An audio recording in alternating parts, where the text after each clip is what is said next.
আগরতলা পুর নিগমের কনফারেন্স হলে জনগণনার বিষয়ে এক গুরুত্বপূর্ণ বৈঠকের আয়োজন করা হয়। সেখানে উপস্থিত ছিলেন পুর নিগমের মেয়র তথা বিধায়ক দীপক মজুমদার সহ অন্যান্যরা। বৈঠকে উপস্থিত থেকে মেয়র দীপক মজুমদার বলেন, যখনই কোনো প্রকল্প গ্রহণ করা হয় তখন জনগণনার উপর ভিত্তি করে তা প্রয়োগ করা হয়।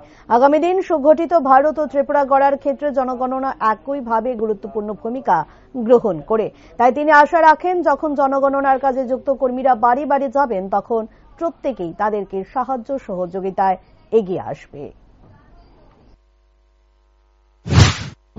জনসংখ্যা তৈরি করা বা জানানোর বিষয় না, এটা হচ্ছে জনকল্যাণের জন্য পরিকল্পনা গ্রহণ করার ক্ষেত্রে একটা বিশেষ গুরুত্বপূর্ণ বিষয়।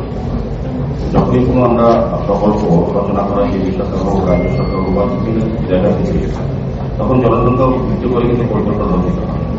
কাজে আগামী দিনে যে আমাদের বিকশিত ভারত বা বিকশিত ত্রিপুরা করার ক্ষেত্রে এই জনগণনা 2027 অত্যন্ত গুরুত্বপূর্ণ ভূমিকা নেবে। তো আমি আশা রাখবো যে আমাদের যারা জনপ্রতিনিধিরা আছেন সারা দেশের সঙ্গে সারা রাজ্যে এবং শহরে যখন জনগণনার কাজ শুরু হয়েছে, আজকে থেকে অনুষ্ঠিত কাজ শুরু হয়েছে, এটা 30 জুলাই 21 জুলাই চলবে।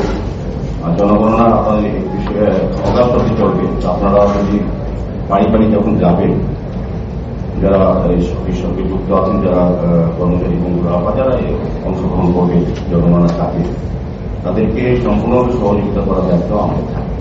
আমাদের ওয়ার্ডে, আমাদের এলাকায়, আমাদের মহল্লা বা আমাদের শহরে বিভিন্ন প্রান্তে জনগণনার কাজে যারা থাকবেন তাদেরকে সহযোগিতা করা অত্যন্ত প্রয়োজন। এই কারণে বললাম যে এই জনগণনা হচ্ছে আমাদের উন্নয়ন নীতি। জনগণনার মাধ্যমে সমস্ত স্কিম এবং আমাদের যে ফান্ড এডুকেশন হয়, এটা কেন্দ্রীয় সরকার বলুন বা রাজ্য সরকার হোক, জনগণনার ভিত্তিতে করা হয়। এই রাজ্য বা সহ বা দপ্তর থেকে অর্থ পাওয়া দেওয়া হয়। মন্ত্রণ ব্যবস্থার মধ্যে জনগণনার বিষয়টা অত্যন্ত বিষয় থাকে।